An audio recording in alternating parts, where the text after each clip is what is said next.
lanzando un mensaje muy potente con esta expresión. Vamos a ver, por ejemplo, permítanme un segundito por aquí. ¿Y qué tenemos aquí? Tenemos la palabra Kyrios. ¿Ok? Tenemos la palabra Kyrios. Esto se pronuncia así. Kyrios. Hay algunos que pronuncian Curios. Pues bueno, no vamos a entrar a discutir eso. Yo pronuncio Kyrios.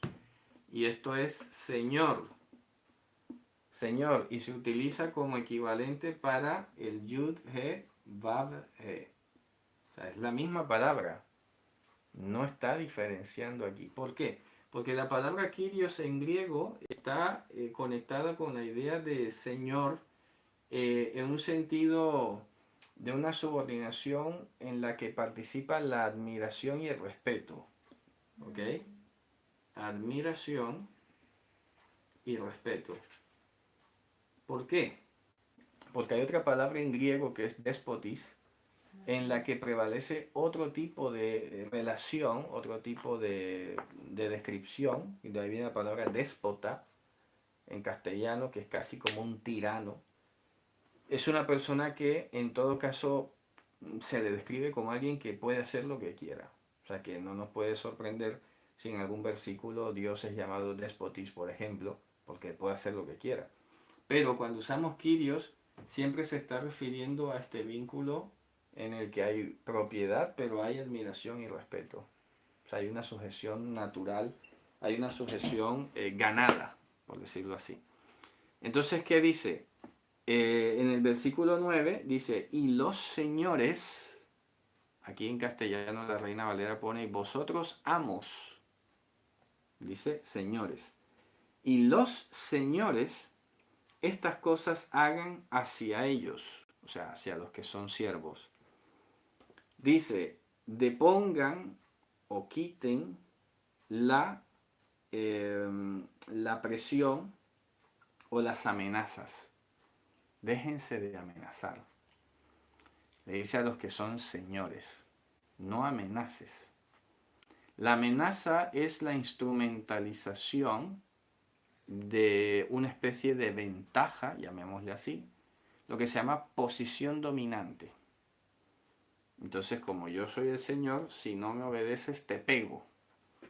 Si no haces lo que yo digo, te azoto. Eso ya es abuso de posición dominante.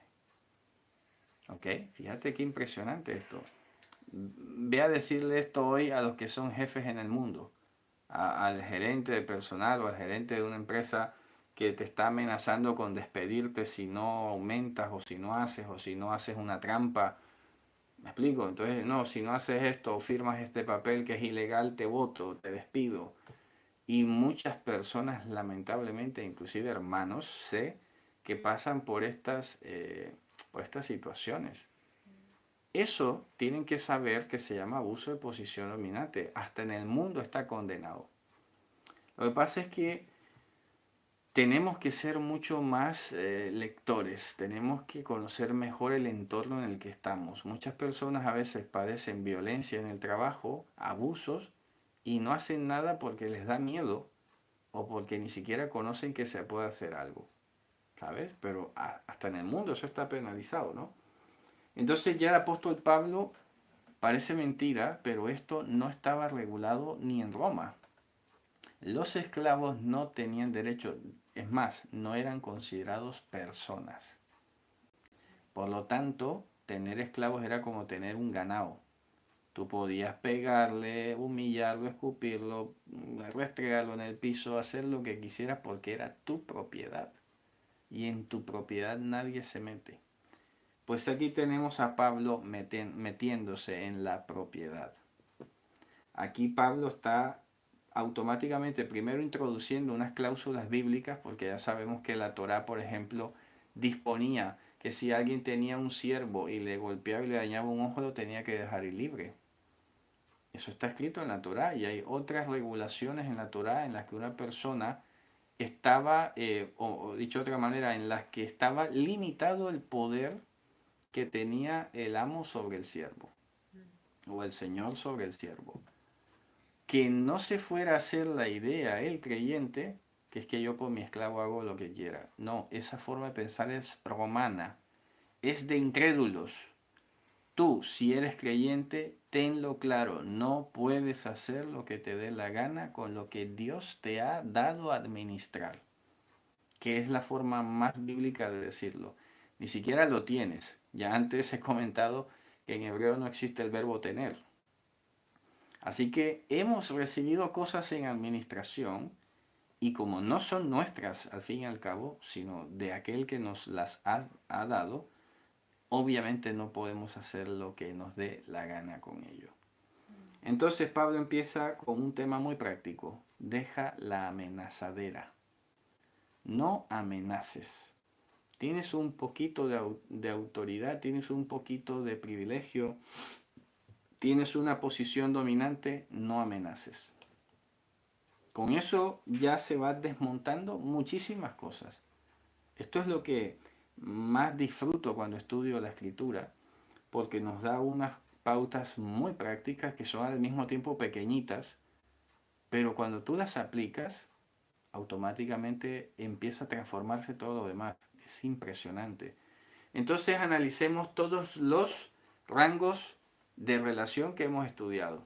El primer rango de relación fue mujer y hombre, ¿ok? Por lo tanto, si el hombre es cabeza, no puede estar amenazando a su mujer. No puede ser que no me entere yo de que una cosa está pasando entre nosotros. No, no puede ser. Vamos, que sería para rasgarse las vestiduras. No puede existir la amenaza. Si estás en una posición dominante, no es para que andes amenazando. Eso inclusive en el mundo le llaman violencia económica, por ejemplo, cuando muchas mujeres, hermanas o creyentes, ¿verdad? No trabajan, por ejemplo, y solo el esposo es el que trabaja. Imagínate tú cuando el esposo es incrédulo, ¿no? Dice, bueno, si esto, pues no te doy y te corto y te vas a la calle y te echo. Claro, estas personas se sienten súper vulnerables y terminan sometiéndose a vejámenes y a cosas porque es que después el otro la amenaza. La escritura está diciendo, los que son señores no amenacen. Y esto es interesante porque piensen ustedes que me viene a la mente enseguida, la palabra Baal en hebreo, Baal, que significa eso, dueño, el que posee algo, es la palabra que se utiliza para marido en la Biblia, esposo, señor. Y por lo tanto, el Baal, el hombre que es marido, no puede estar amenazando, abusando de esa posición de cabeza que Dios le ha dado. No puede. Es incorrecto. Es algo antibíblico. Eso ya de la amenaza se pasa a la extorsión. Es que son hermanas. La amenaza y la extorsión están allí. La amenaza tiene otro pariente que es la manipulación, por ejemplo. Estas tres cosas allí juntas parecen átomos y cambian de lugar rápidamente entre una cosa y la otra. Amenaza, extorsión, manipulación están allí. Pero todo se debe ¿a qué? A que te estás creyendo que tú eres el que manda. Pues tienes que quitarte esa idea de la cabeza. Sobre ti hay alguien, y estoy hablando a los varones, sobre ti hay alguien que es tu Señor y mi Señor, es Dios en los cielos y en la tierra, y Él va a intervenir y va a hacer lo suyo. Así que ten temor de Dios, por favor. No se puede. No se puede abusar de la posición dominante. ¿Vale? Primero de todo, clarísimo. Segundo grado de relación o segunda área de relación, padres con hijos. Si eres padre, igual. Deja la amenazadera. Es que si no haces caso, te vas de la casa. Te quito esto, te quito lo otro. Eso no es educar. Eso no es sabio. Porque lo que pasa es que entonces queremos que se haga nuestra voluntad so pena de amenazas, a punta de amenazas y a punta de represiones y de manipulaciones y de cosas. Tú, si eres cabeza, y algo como Moisés. ¿Qué hacía Moisés cuando el pueblo de Israel no se sometía o iba por otro lado? ¿Qué hacía Moisés? Clamaba a Dios. Mira qué pasa con este pueblo, pero es que esto no es normal. Y oraba hasta por ellos inclusive, como cabeza, Moisés. No se ponía a, digamos, a ir a manipular al pueblo y a meterle miedo y a amenazarlos y todo lo demás. Pues está clarísimo, ¿no? Y luego, repito, toma esta otra relación que es de puertas para adentro. O sea, todo lo que hemos mencionado, los matrimonios, los padres y los hijos, los amos o señores y los siervos, si te fijas, son de puertas para adentro. O sea, todas estas cosas ocurrían dentro de las casas, no afuera. En la calle cualquiera aparentaba, ¿no? Y pasaba y tal. Pero Pablo está escribiendo para cosas que ocurren dentro de la casa. Entonces, deja la amenazadera. Quiten las amenazas. ¿Qué dice? Sabiendo que el Señor está en los cielos y es Señor de unos y de aquellos y de ustedes. Lo que acabo de decir ahora. Sabiendo, teniendo presente. Acuérdate que si tienes personas en subordinación a ti, sea esposa, sea hijo, sea siervos, tú tienes un Señor encima de ti que está en los cielos. No pienses que la autoridad llega hasta ti y por encima de ti no hay nadie. Estás equivocado. Y si eso no lo entiendes rápidamente como autoridad, como persona que está en posición dominante, por decirlo así, pues rápidamente se van a hacer los reajustes de parte del Señor. Van a empezar a ocurrir cosas que van a terminar complicándote y bueno, llevándote ojalá a doblar rodillas, pero no hay necesidad de llegar a ese extremo. Hay que reconocer que Dios está por encima de nosotros. Tu esposa es creyente, también es sierva de Dios. Tu hijo es creyente, es siervo de Dios. Tu siervo es creyente, es siervo de Dios. Y si no son creyentes, no son siervos de Dios, obviamente.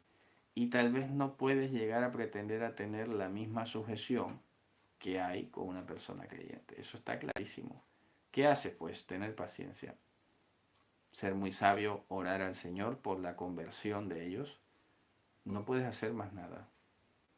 Tener paciencia, esperar, soportar, porque ya cuando empiezas a amenazar, a amedrentar, a manipular, no creas que ese resultado va a ser sano. No va a ser sano. No va a estar dentro de lo que es la voluntad de Dios. Entonces, ¿qué dice? ¿Qué termina diciendo? Dice, y delante de Dios no hay acepción de personas. O sea, no hay levantadas de rostro, es decir, no hay favoritismos. A eso se refiere con ser acepción de personas. Delante de Dios o para con Él no hay favoritismo. No creas que porque eres Señor a ti te va a ir mejor que al que es siervo. O viceversa. Es que Dios es mucho más de lástimas, entonces va a favorecer siempre al siervo, aunque esté haciendo lo malo, porque es siervo. No. Delante de Dios no hay favoritismo, no hay sesgos, diríamos hoy más exactamente. No hay sesgos. Él aplicará su justicia a aquel que que lo necesite, en beneficio o en su limitación o reprensión. Porque la justicia de Dios tampoco es que esté diseñada para, como creyentes para nosotros, para destruirnos y condenarnos. Está para corregirnos. Y eso hay que recibirlo, ¿no? Dice, no desmayes cuando eres corregido por el Señor. ¿Ok? Porque el Señor al que ama reprende y redarguye o corrige al que tiene por hijo. Pero si somos sabios, si nos tomamos el tiempo para analizar nuestros caminos, nuestras formas de ser, de pensar, hablarlo, socializarlo con los que tenemos cerca, no habrá necesidad de pasar por tragos amargos o difíciles. Basta, repito, detenerse, porque es que este mundo, el ritmo de vida actual, no te deja tiempo para pensar, ni siquiera en ti, ni siquiera en lo mínimo de por qué haces dices las cosas, porque hay un afán, hay un ritmo, Ya lo hablamos estos días con los hermanos que estaban por aquí, ¿no? Estamos comiendo y está el móvil ahí y te llega la notificación.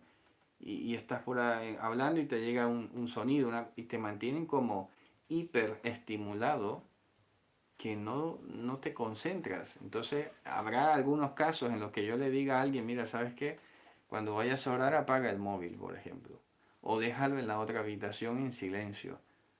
Por poner ejemplos, ¿no? Según sea el caso, tú tienes que detenerte y decir, estoy demasiado desconcentrado.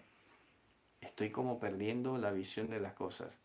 Yo tengo que recuperar esto en todos los grados. El hombre debe hacer bien a su esposa. El padre debe hacer bien a su hijo. El que es señor debe hacer bien a su siervo. Y todo empieza con una sola cosa, que es dejando la amenaza. Todo esto, repito, lo podemos empezar a percibir cuando le ponemos ese freno a nuestra boca. Nos detenemos a pensar y decir, ¿qué voy a decir? Esto que voy a decir que me ha pasado por la mente, esto es bíblico. Voy a amenazar a mi esposa, voy a amenazar a mi hijo, voy a amenazar a mi siervo. Cuidado, me detengo, porque las cosas se pueden aplazar. No todo se tiene que solucionar en el mismo momento. Tómate un tiempo, piénsalo bien y verás que de repente ni siquiera tendrás que decir nada. Simplemente descansarás en Hashem, le pedirás a Hashem que tenga el control, que te conceda o te